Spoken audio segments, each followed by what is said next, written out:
dito, kumustahin kayo bago ako umuwi at pinuntahan ko ang ating mga kababayan, mga kailyan ko ng mga Ilocano, mga Waray, mga Bisaya sa UK at pati na rin sa Italy.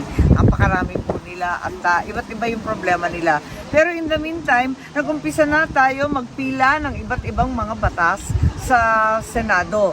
Siyempre, yung mga priority bills ko, pero maliban doon, may bago akong bill, ang President Rodrigo Roa Duterte bill, which is SBN 552, at ito ang nagpaparusa at ginagawang krimen, ang extraordinary rendition. Hindi na dapat maulit ito nangyari kay Presidente, na kinidnap siya at dinala rito sa ibang bansa.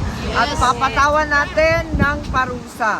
Wala tayong masasabi dahil yung ICC ang may proseso sila na